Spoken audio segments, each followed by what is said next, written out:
Hello दोस्तों, आज हमारा ये बीएसए का लेक्चर है और इसमें जो हम पढ़ रहे थे इलेक्ट्रॉनिक और डिजिटल अभिलेख।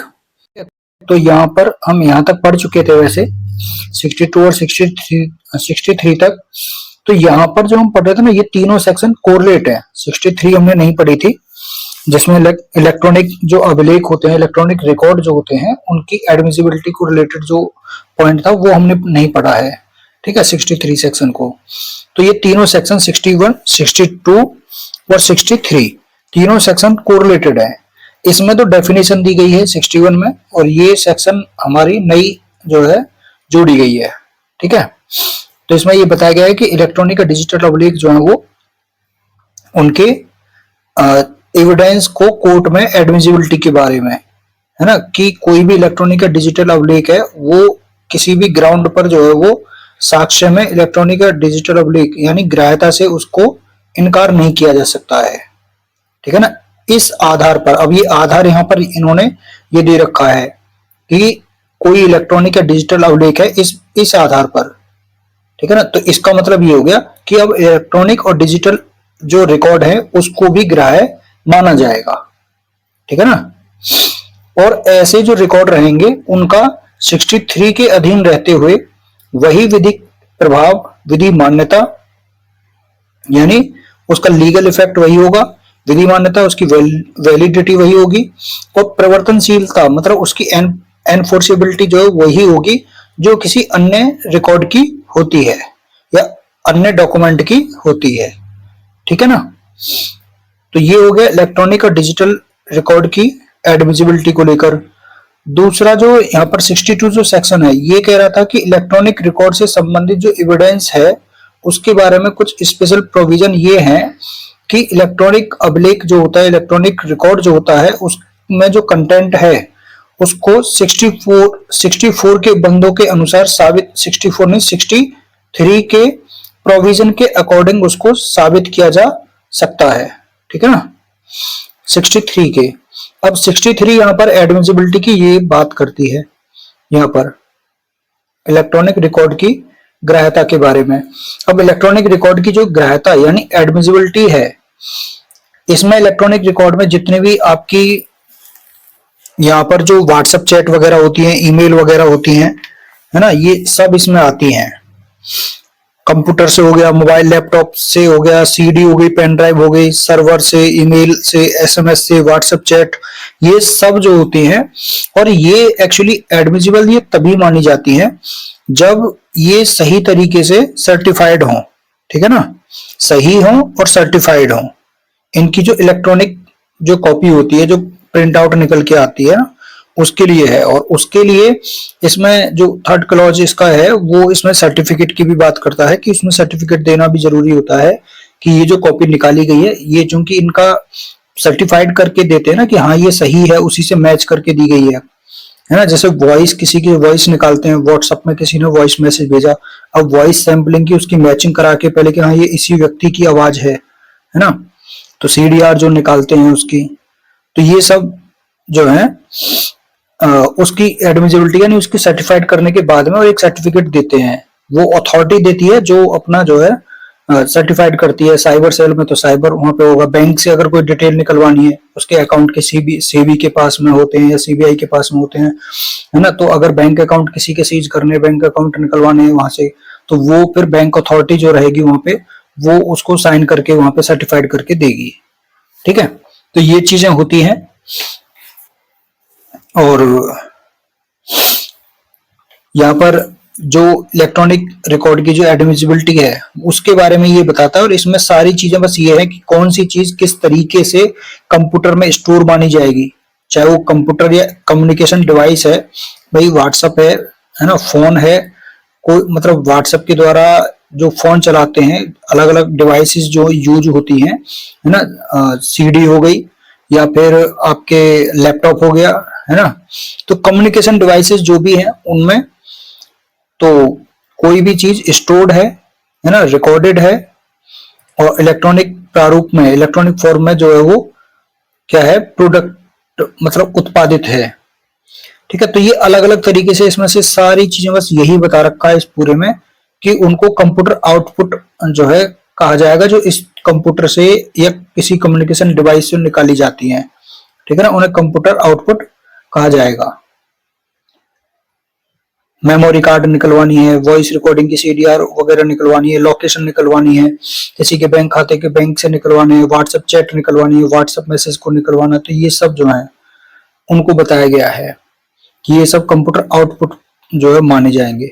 और यहाँ पर कंप्यूटर आउटपुट के संबंध में कुछ कंडीशंस जो है वो दी हुई है कि उनके लिए कंडीशन ये होंगी, है ना। तो ये यहाँ पर वैसे ही इंपॉर्टेंट नहीं है यहाँ पर ये कि इसमें इंफॉर्मेशन का मतलब इसमें पूछा है कि भाई कम्युनिकेशन जो होती है सूचना से संयुक्त जो कंप्यूटर आउटपुट है वो उनके संबंध में है। उसके बाद में यहाँ पर जो इम्पोर्टेंट है इसमें वो इसका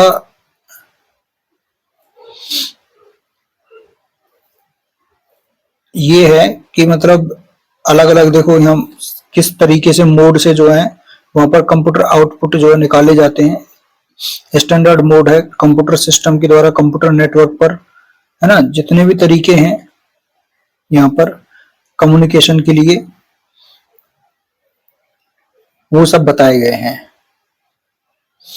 और यहाँ पर एविडेंस जो है वो किन्हीं भी कार्यवाही में इस धारा के आधार पर साक्ष्य में विवरण दिया जाना जहां पर वांछित है, वांटेड है, मतलब डिजायरेबल है, ठीक है ना, वहां पर क्या है सर्टिफिकेट को प्रत्येक बार इलेक्ट्रॉनिक रिकॉर्ड के लिए। तो यहाँ पर सर्टिफिकेट की बात की गई है 4th वाले क्लॉज में यहाँ पर, ठीक है ना, कि वहां सर्टिफिकेट जो क्या किया जाएगा वहां पर पेश किया जाएगा और इसे स्वीकृति के रूप में प्रस्तुत किया जाएगा, ठीक है ना। तो यहाँ पर सर्टिफिकेट की बात है। एक इसका 5वां जो क्लॉज है वहां थोड़ा सा आपको ध्यान देना है। ये यहाँ पर एक क्वेश्चन बन जाता है, इस धारा के प्रयोजन के लिए, पर्पज के लिए जो कम्युनिकेशन है, जो सूचना है, इंफॉर्मेशन कहेंगे यहाँ पर, जो सूचना है वो किसी कंप्यूटर या किसी कम्युनिकेशन डिवाइस को सप्लाई मतलब जो है वो की जा रही है, तो सप्लाई की गई समझी जाती है यदि वह मतलब कम्युनिकेशन इंफॉर्मेशन, यदि यह इंफॉर्मेशन प्रॉपर तरीके से सप्लाई की गई है, चाहे इस प्रकार सप्लाई, चाहे वो सीधे हो, है ना, चाहे वो उसमें व्यक्ति का हस्तक्षेप हो या नहीं हो, बस उसका सप्लाई सीधे तरीके हो, या फिर किसी अच्छे जो इक्विपमेंट होते हैं प्रॉपर, है ना, एप्रोप्रिएट इक्विपमेंट के माध्यम से उसको जो है सप्लाई किया गया है। होता है ना कि भाई ये कहना चाह रहा है कि मैंने जो व्हाट्सएप मैसेज भेजे हैं वो सही तरीके से सीधे सप्लाई किए गए हैं या किसी मानव यानी व्यक्ति के माध्यम से भेजे गए हैं, उसको सूचना जो है वो प्रॉपर तरीके से यानी कंप्यूटर या कम्युनिकेशन डिवाइस को इंफॉर्मेशन सप्लाई मानी जाएगी उस, ठीक है ना। बस वो सीधे तरीके से मैंने व्हाट्सएप आपको किया है मैसेज, तो उस तरीके की चीजों को ये बता रहा है यहाँ पर कि इंफॉर्मेशन जो है वो किस तरीके से मानी जाएगी। और यहाँ पर भी ये कंप्यूटर उत्पाद को, उसमें सूचना को कह रहा था, इंफॉर्मेशन को, यहाँ कंप्यूटर आउटपुट की बात कर रहा है ये, तो सेम क्लॉज है। तो यहाँ पर ये बात थी, इसमें कोई वो नहीं है। अब बात है यहाँ पर जो नेक्स्ट है, तो इससे पहले एक और चीज थी इसमें, है ना, यहाँ पर एक चीज और है, एक केस है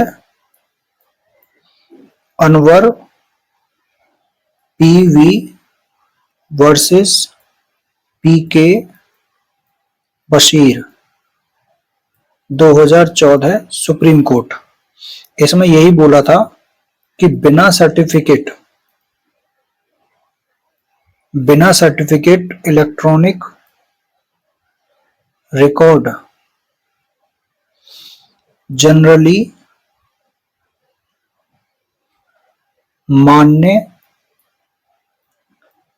नहीं होता, ठीक है ना, एक्सेप्टेबल नहीं होता है वो सामान्य तौर पर। तो ये केस है।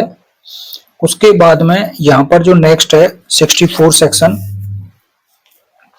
वो बात करता है जो हम 60 सेक्शन पढ़ रहे थे ना, कब सेकेंडरी एविडेंस पेश किया जा सकता है, तो उसके संबंध में है कि सेकेंडरी एविडेंस जो यहाँ पर पेश किया जाएगा उसकी इंफॉर्मेशन देना, सूचना के बारे में नियम है कि वो पहले आपको सेकेंडरी एविडेंस पेश करने से पहले जिसके कब्जे में मूल दस्तावेज होता है उसको पहले आपको क्या देनी है, सूचना। ठीक है ना। तो 60 के खंड ए में जो निर्दिष्ट दस्तावेज है, डॉक्यूमेंट है, उसकी अंतर्वस्तु का द्वितीयक साक्ष्य तब तक नहीं दिया जाएगा। तो इसको पॉजिटिव में आप कहेंगे तो ये कहेंगे कि द्वितीयक साक्ष्य तभी दिया जाएगा जब ऐसे द्वितीयक साक्ष्य देने की प्रस्तावना यानी प्रपोजल करने वाला पक्षकार पार्टी जो है उसने उस पक्षकार को जिसके कब्जे में है ना, या जिसकी शक्ति के अधीन, जिसकी पावर में वह डॉक्यूमेंट है जो ओरिजिनल है, या फिर उसके अधिवक्ता या प्रतिनिधि को, है ना, रिप्रेजेंटेटिव जो है उसका, उसको उसे पेश करने के लिए सूचना जो है, पेश करने की सूचना, ठीक है ना, वो, और यदि वह विधि द्वारा कोई सूचना विहित नहीं हो तो ऐसी सूचना जैसी न्यायालय मामले की परिस्थितियों के अधीन युक्त समझता है ना दे दी गई हो, है ना, यानी सूचना जब तक नहीं दे दी गई तो सूचना देना जरूरी है, चाहे उस व्यक्ति को दी जाए या उसके अधिवक्ता या प्रतिनिधि को दी जाए। तो यहां पर ये कह रहा है कि सूचना देना जरूरी है। और यहां पर इसके एक्सेप्शन यहां पर दे रखे हैं कि परंतु ऐसी सूचना निम्नलिखित अवस्थाओं में से किसी में भी, है ना, या फिर किसी भी अन्य अवस्था में जिसमें न्यायालय को यानी कोर्ट को उसके दिए जाने से वो छूट प्रदान कर सकता है, सेकेंडरी एविडेंस को ग्राह्य बनाने के लिए अपेक्षित नहीं की जाएगी। ठीक है ना। यानी ऐसी सूचना इन कंडीशन में, जिनमें जो नीचे कंडीशन दी हुई है, ये इन कंडीशंस में से किसी भी कंडीशंस में या किसी भी अन्य कोई सिचुएशन आ रही है, उस सिचुएशन में, किस सिचुएशन में, जिसमें कोर्ट उसके दिए जाने से उनको छूट प्रदान करता है। ठीक है ना। सेकेंडरी एविडेंस को ग्राह्य बनाने के लिए अपेक्षित नहीं की जाएगी, यानी तब भी सेकेंडरी एविडेंस कोर्ट जो वो ग्राह्य मतलब एडमिट कर सकता है, ग्राह्य कर सकता है ना, ये चीज है। तो इसमें यही कह रहा है जैसे जबकि साबित की जाने वाली जो डॉक्यूमेंट है वो स्वयं एक सूचना है ना, तो तब वहां पर जो है सूचना पेश करने के लिए नियम की कोई जरूरत नहीं है कि वहां पे इंफॉर्मेशन देना जरूरी है। ठीक है ना। तो यहाँ पर कोर्ट को जो है यहाँ पर पावर दी हुई है एक तरह से, तब भी कोर्ट जो वो यहाँ पर सेकंड एविडेंस को ग्राह्य कर सकता है।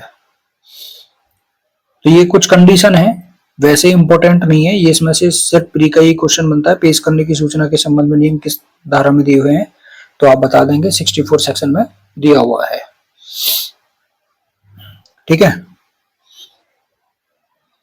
तो ये दूसरी कंडीशन है, जब जो अपोजिट पार्टी है, जो एडवर्स पार्टी है यहाँ पर, उसको मामले की प्रकृति से यह जानना ही होगा कि उसे पेश करने की उससे अपेक्षा की जाएगी, जबकि यह प्रतीत होता है या साबित किया जाता है कि एडवर्स पार्टी ने मूल पर कब्जा कपट या बल द्वारा अभिप्राप्त कर लिया है। ठीक है ना। तो तब वो थोड़ी ना जरूर जो उसकी सूचना देने के लिए कहेगा, जबकि ओरिजिनल एडवर्स पार्टी या उसके एजेंट के पास में न्यायालय में ही है, तो फिर वहां पर सूचना देने की क्या जरूरत है। जब एडवर्स पार्टी या उसके एजेंट ने उसका खो जाना स्वीकार कर लिया है, जबकि डॉक्यूमेंट पर कब्जा करने वाला व्यक्ति न्यायालय की जो प्रोसेस होती है समन वारंट की, आदेशिका की पहुंच के बाहर है या ऐसी प्रोसेस के अधीन वो नहीं है। ठीक है ना, जो नॉट सब्जेक्ट टू है। तो ये चीजें हो गई। उसके बाद में यहां पर तो ये 64 जो सेक्शन थी आपकी कोरिलेटेड है इंडियन एविडेंस एक्ट की 66 से। ठीक है ना। इसी से रिलेटेड प्रोविजन हम पढ़ेंगे। 64 सेक्शन जो है इसमें, तो जो ये 64 सेक्शन है इससे रिलेटेड यहां पर इससे रिलेटेड आपको सेक्शन पढ़नी है 91। ठीक है ना। तो यहां पर 91 सेक्शन आपको पढ़नी है, और एक सेक्शन और है जो इससे कोरिलेटेड है, वो है सेक्शन 167। ठीक है ना। तो दो सेक्शन इससे कोरिलेटेड है, 167 और 91। ठीक है ना। ये दोनों सेक्शन आपको इससे कोरिलेटेड पढ़नी है। तो अब चलते हैं 65 पर। 65 से लेकर के यहां पे आप देखेंगे जो 65 सेक्शन है यहां से लेकर के और लगभग आप 73 सेक्शन तक, 65 से लेकर के 73 सेक्शन तक, अब ये यहां पर है किसी डॉक्यूमेंट को, है ना, चाहे वो डिजिटल है, उस डॉक्यूमेंट के संबंध में सबूत की बात करता है ये, ठीक है ना, कि क्या सबूत उसके संबंध में पेश किया जाएगा। अलग अलग तरह के डॉक्यूमेंट हैं और उनको साबित करने के लिए, प्रमाणित करने के लिए क्या सबूत वहां पर दिया जा सकता है, इसके संबंध में बात करता है 65 टू 73 सेक्शन। जिसमें 75 सेक्शन क्या कह रहा है, 75 सेक्शन कह रहा है कि जिस व्यक्ति के बारे में ये कहा गया है कि उसने पेश की गई दस्तावेज को सिग्नेचर किया था, ठीक है ना, जिस व्यक्ति के बारे में ये कहा गया है कि उसने पेश की गई दस्तावेज को हस्ताक्षरित किया था या लिखा था, तो उस व्यक्ति के हस्ताक्षर या हस्तलेख को साबित किया जाना। तो यहाँ पर अलग अलग कंडीशन यहाँ पर दे रखी है 65 टू 73 में। यहाँ पर ये कहा गया है कि अगर आप ये कह रहे हो कि ये जो डॉक्यूमेंट है, ये डॉक्यूमेंट एक के, इस डॉक्यूमेंट पर ए के सिग्नेचर है ना, या फिर ए ने इसको लिखा है, दो कंडीशन हो गई, या तो ए के सिग्नेचर है या ए ने इसको लिखा है। तो आपको क्या साबित करना है, या आप जब कह रहे हो तो आपको एक ही हैंडराइटिंग उसमें सिग्नेचर यानी उसको साबित करने हैं कि हाँ इसी के सिग्नेचर है, जब आप ये बात कह रहे हो तो, और उसकी हैंडराइटिंग को आपको साबित करना है यहाँ पर। तो सिंपल है, छोटे छोटे सेक्शन है, बस ये बताते चलते हैं कि किस चीज डॉक्यूमेंट के लिए आपको, किस तरह के डॉक्यूमेंट के लिए क्या साबित करना है। अगर किसी की हैंडराइटिंग और सिग्नेचर आपको साबित करने हैं, आप कह रहे हो कि हाँ जी ये किसी व्यक्ति के इसी के सिग्नेचर है ना, यदि कोई डॉक्यूमेंट किसी व्यक्ति के द्वारा सिग्नेचर किया गया है या उसे पूर्णतः भागतः वो पार्शियली, है ना, या होली, है ना, होली और इन पार्ट, पूर्णतः भागतः वो लिखा गया, अभिकथित है। अभिकथित मतलब ये आप जो उस पे वहां पर स्टेटमेंट दे रहे हो, कह रहे हो ये बात, तो वहां पर आपको ये साबित करना होगा कि वो सिग्नेचर और उस डॉक्यूमेंट के उतने का हैंडराइटिंग, जितने के बारे में आप कह रहे हो कि वह आप यह जो है उस व्यक्ति की हैंडराइटिंग है, ठीक है ना, तो वो यह साबित करना होगा कि यह उसी की हैंडराइटिंग है, उसके ही हैंडराइटिंग में है। इतनी सी बात है, घुमा फिरा के बात कही जा रही है। बस सिंपल ये है कि मैं ये कह रहा हूं कि इस पे ये जो फाइल है, इस फाइल में एक ही हैंडराइटिंग है, तो मुझे बस इसकी हैंडराइटिंग को साबित करना, ये 65 कह रहा है। उसके बाद में 66 क्या कह रहा है, 66 यहाँ पर, क्योंकि जो 65 है वो यहाँ पर 67 जो सेक्शन है इंडियन एविडेंस एक्ट की उससे कोरिलेटेड है ना, तो अब यहाँ पर सिग्नेचर की बात की गई थी और हैंडराइटिंग की बात की गई थी, तो इसी से रिलेटेड ये अमेंडेड सेक्शन थी यहाँ पर 67A एविडेंस में, तो वही कोरिलेटेड है 66 से। तो इलेक्ट्रॉनिक सिग्नेचर की बात की गई है, ऊपर सिग्नेचर की है तो अमेंडेड सेक्शन में उसी से रिलेटेड प्रोविजन होते हैं, तो यहाँ पर इलेक्ट्रॉनिक सिग्नेचर के बारे में प्रूफ की बात की गई है। तो यानी अगर आपको ये कहना है कि इसी कंप्यूटर पे कोई इसने मैसेज भेजा है, कंप्यूटर से ऑनलाइन कोई डॉक्यूमेंट भेजा है और उस डॉक्यूमेंट को स्कैन करके भेजा है, ठीक है ना, तो वो आपको फिर वहां पे इलेक्ट्रॉनिक सिग्नेचर, वहां पर आप उसके संबंध में आपको सबूत देना पड़ेगा, प्रूफ देना पड़ेगा। जब आप ये कहोगे कि हाँ ये इसी की हैंडराइटिंग में इसका इलेक्ट्रॉनिक सिग्नेचर है। तो किसी सिक्योर्ड इलेक्ट्रॉनिक सिग्नेचर के मामले में के सिवाय, अब ये जो एक्सेप्शन है ना, इसको यहाँ पर आपको याद रखना है, प्री में ये क्वेश्चन पूछा जाता है। तो किसको छोड़ करके, एक सुरक्षित इलेक्ट्रॉनिक सिग्नेचर को छोड़ करके, उसको छोड़ करके यदि ये कहा जाता है कि किसी जो सिग्नेचर करता होता है ना, इसको बोलते हैं सब्सक्राइबर, हस्ताक्षरकर्ता को यहाँ पर क्या बोलते हैं, सब्सक्राइबर। हस्ताक्षरकर्ता का इलेक्ट्रॉनिक सिग्नेचर इलेक्ट्रॉनिक रिकॉर्ड में लिखा गया है, ठीक है, तो यह फैक्ट साबित किया जाना चाहिए कि ऐसा इलेक्ट्रॉनिक सिग्नेचर सब्सक्राइबर का, है ना, सब्सक्राइबर का इलेक्ट्रॉनिक सिग्नेचर है। तो सीधी सी बात है, छोटा सा पॉइंट है, इलेक्ट्रॉनिक सिग्नेचर के बारे में आप ये कह रहे हो कि ये इलेक्ट्रॉनिक सिग्नेचर इसके द्वारा जो है रिकॉर्ड में नियत किया गया है, तो आपको इलेक्ट्रॉनिक सिग्नेचर उसका साबित करना होगा। उसके बाद में 67 सेक्शन 67 जो सेक्शन है ये 68 से कोरिलेट है। इंडियन एविडेंस एक्ट की जो सेक्शन 68 है उससे, ठीक है ना। और इसको आप कोरिलेट पढ़ेंगे 67 को बीएसए की सेक्शन 71 से, ठीक है ना। सिर्फ नहीं का फर्क है यहाँ पर, अपेक्षित नहीं। अगर नहीं आता है तो 71 है और नहीं है तो 67 है, ठीक है। तो ये आपको ऐसे कोरिलेट करके याद रखना है। तो यहां पर ये बात कह रहा है 67 की ऐसे डॉक्यूमेंट के एग्जीक्यूशन का, निष्पादन का साबित किया जाना जिसका अनुप्रमाणित होना मतलब अटेस्टेड होना, जिसका अनुप्रमाणित होना विधि द्वारा अपेक्षित है मतलब रिक्वायर्ड है, ठीक है ना। यदि कोई डॉक्यूमेंट है, मतलब अगर जैसे डॉक्यूमेंट है आप कहोगे कि इस पे तो ये तो अथॉरिटी के द्वारा, पब्लिक सर्वेंट के द्वारा, पब्लिक ऑफिसर के द्वारा इस पे तो उसके साइन ही नहीं है, तो हम कैसे मान लें। तो यानी साइन नहीं होने का मतलब क्या है कि वो क्या है, नहीं है, अटेस्टेड नहीं है ना। तो यहां पर किसी ने अगर अटेस्टेड, किसी ने सेल्फ अटेस्टेड मांगा है, किसी ने किसी ऑफिसर से, होता ना कि जो गजेटेड ऑफिसर होते हैं उनके साइन मांगते हैं कई जगह पर, है ना। कोई अधिकारी है, कोई ऑफिशियल किसी ऑफिस से, किसी से वहां के प्रधान के, किसी के हेड के, उसके सिग्नेचर चाहिए होते किसी डॉक्यूमेंट पर।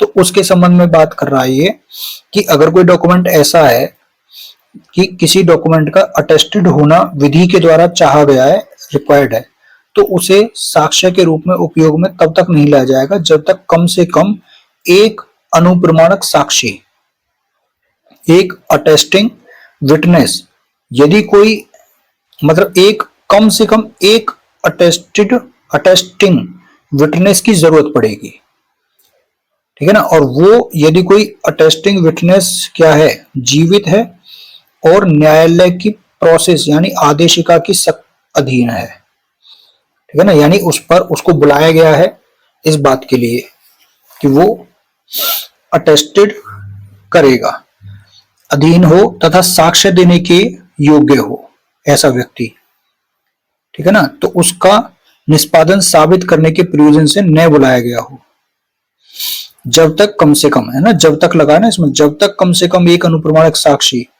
उसका निष्पादन साबित करने के प्रयोजन से न बुलाया गया हो।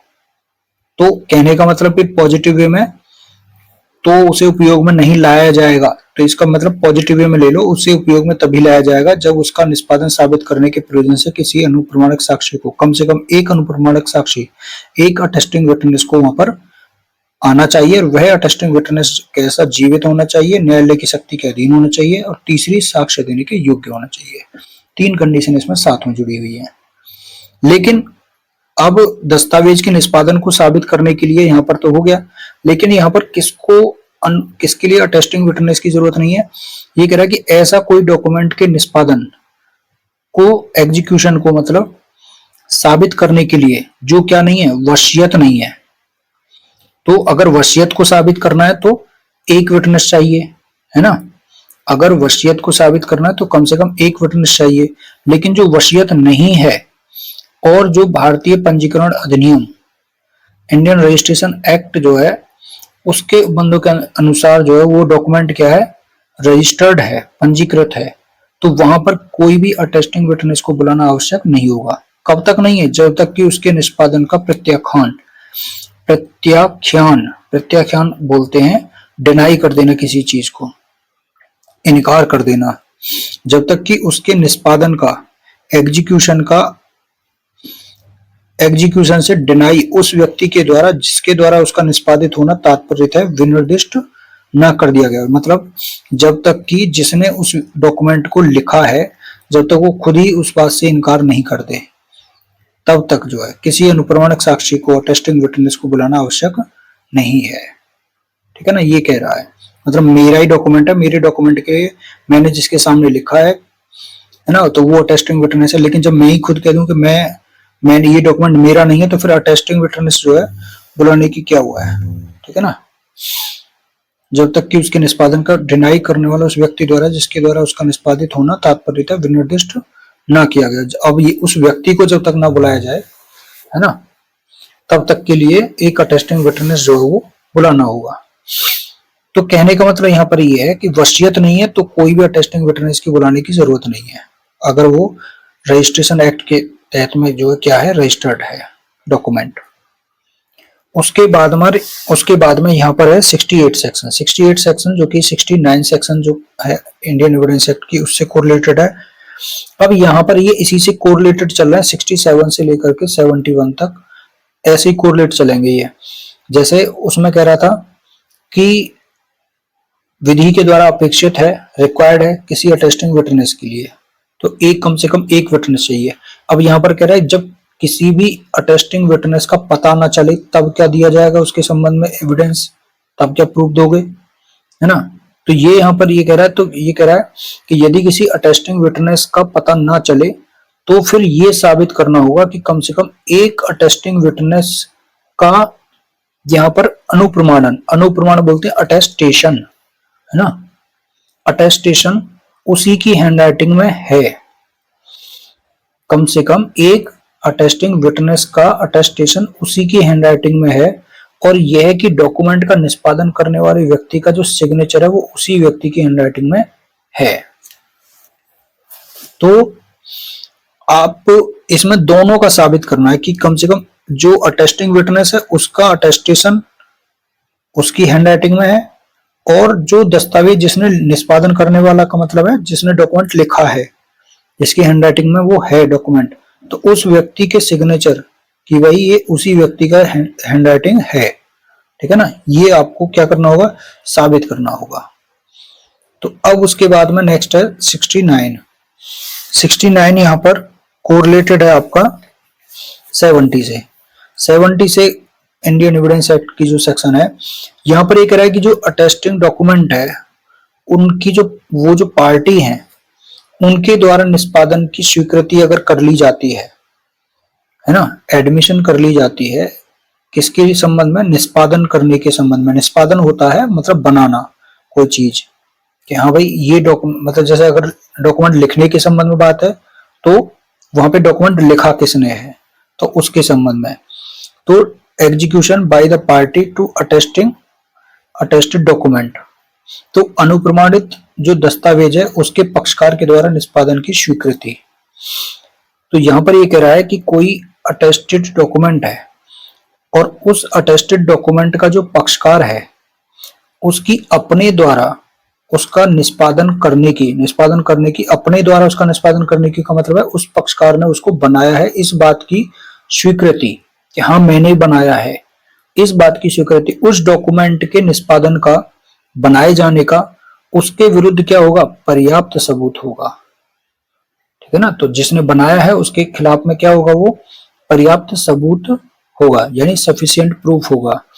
यद्यपि दाव वह ऐसी दस्तावेज हो जिसका अटेस्टेड होना विधि के द्वारा रिक्वायर्ड है, ठीक है ना। तो ये चीज है, वो डॉक्यूमेंट भी ऐसा होना चाहिए कि हाँ इसका अटेस्टेड होना जरूरी था, ठीक है। तो ये चीज हो गई। उसके बाद में 70 है। 70 आपका कोरिलेटेड है 71 से। तो जो हम कह रहे थे कि 67 से आपको कोरिलेट करके पढ़ना है, ठीक है ना। यहां पर 67 से तो 71 है वो, ठीक है ना, ये नहीं है। यहां पर है कि जब जो अटेस्टेड विटनेस है, जो अटेस्टिंग विटनेस है, वो निष्पादन का प्रत्याख्यान करता है, यानी वो उसके बनाए डॉक्यूमेंट के बनाए जाने से इनकार करता है कि ये डॉक्यूमेंट इसने नहीं बनाया है, तब क्या सबूत दिया जाएगा। तो यहाँ पर ये कह रहा है कि कोई अटेस्टिंग विटनेस किसी डॉक्यूमेंट के बनाए जाने का, निष्पादन का इनकार करता है, या फिर उसे उसके निष्पादन का स्मरण ना हो कि ये कब बनाया गया था डॉक्यूमेंट, कब लिखा गया था, तो फिर उसका निष्पादन यानी उसका बनाया जाना डॉक्यूमेंट का किसी अन्य एविडेंस के द्वारा साबित किया जा सकता है, ठीक है। तो ये छोटी छोटी सी बात है। उसके बाद में 71 सेक्शन, यहीं पे वो 67 सेक्शन थी जो कोरिलेट करनी थी कि जब विधि द्वारा अनुप्रमाणित होना उसका विधि द्वारा अपेक्षित है और यहाँ पर नहीं है, तो उस दस्तावेज का, डॉक्यूमेंट का साबित किया जाना जिसका अटेस्टेड होना विधि के द्वारा रिक्वायर्ड नहीं है।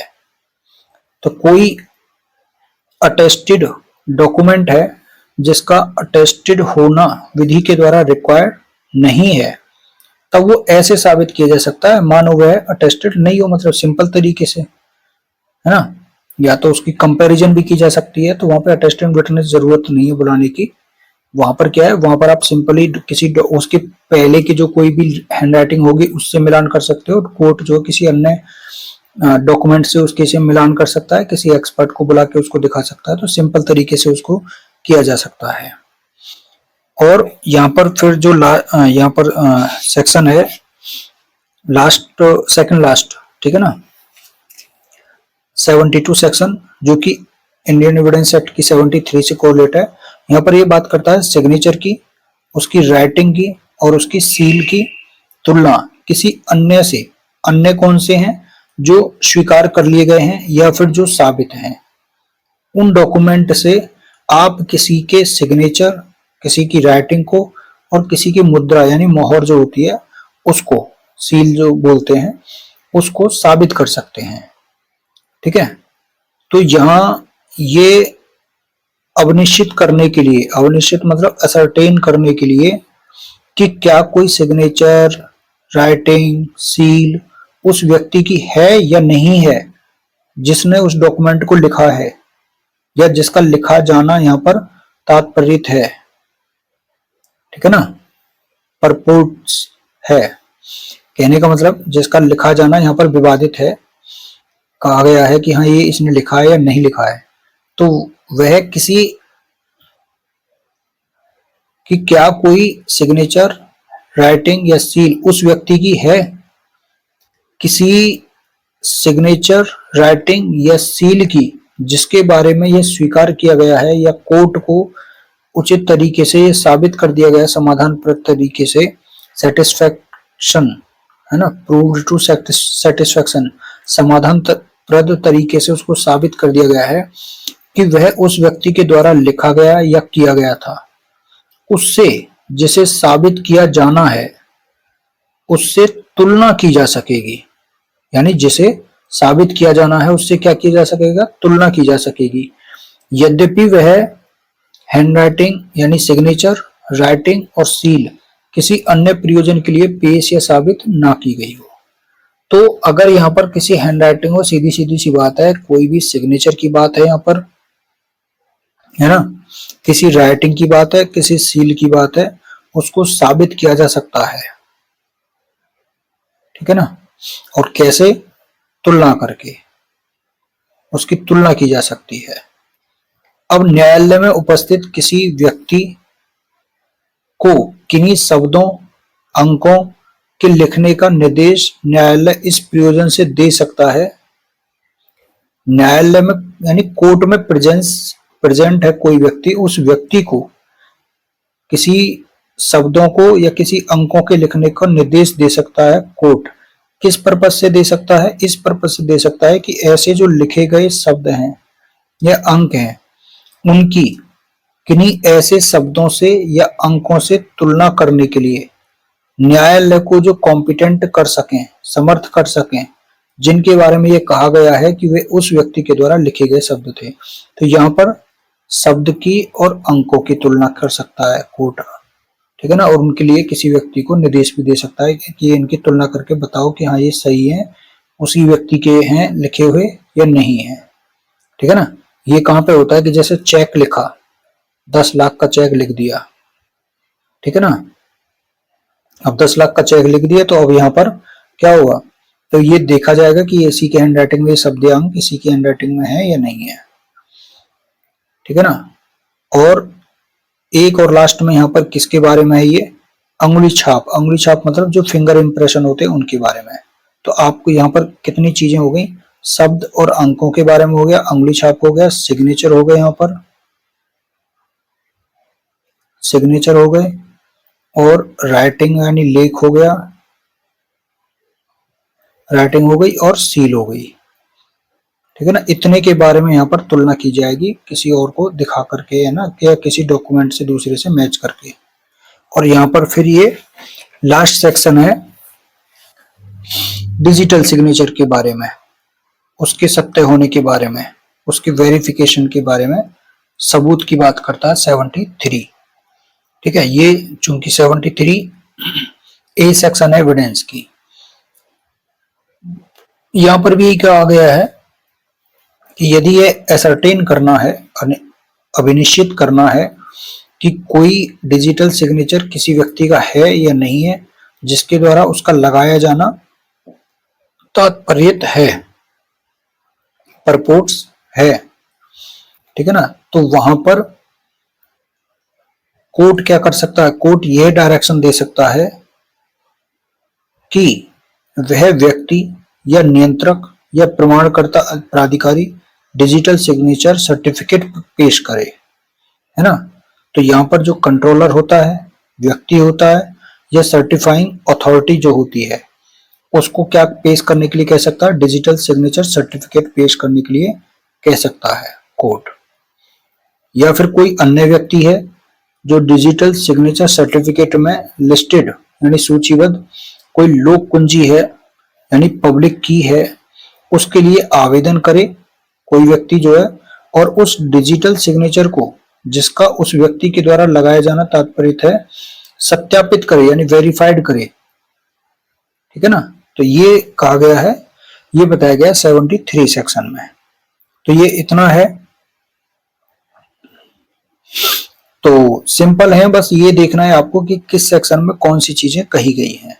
प्री के पॉइंट ऑफ व्यू से क्वेश्चन आते हैं, बस इतना ही इंपॉर्टेंट है यहां से, ठीक है ना। अब ये जो है यहां पर ये पब्लिक डॉक्यूमेंट के बारे में है, तो इनको हम जो है वो नेक्स्ट सेक्शन में पढ़ेंगे 74 से लेकर के, क्योंकि ये बड़ा टॉपिक है थोड़ा सा, है ना, बड़ा टॉपिक है। तो 74 से लेकर के 77 तक एक क्लॉज है पूरा, ये वो पूरा पढ़ना पड़ता है, ठीक है ना। और फिर 78 से लेकर के 93 सेक्शन तक यहाँ पर ये प्रिजम्पशन से रिलेटेड है, उपधारणाओं से संबंधित, तो ये एक क्लॉज है, इनको एक साथ पढ़ा जाएगा। और 74 से 77 तक ये एक मेंस का भी इसमें क्वेश्चन बनता है, 74 और 75 सेक्शन पर मेंस का क्वेश्चन भी बनता है, ठीक है। तो वो इसमें टाइम लगेगा, तो 74, 75, फिर 76 और 77, और फिर ये प्रिजम्पशन से रिलेटेड है, तो इसमें किस बारे में प्रिजम्पशन की जा सकती है उसको पढ़ा जाएगा। तो ये एक ही लेक्चर में ये कंप्लीट हो जाएगा, ठीक है। तो इसलिए आज के लिए इतना ही, ठीक। तो मिलते हैं नेक्स्ट वीडियो में। Thank you so much.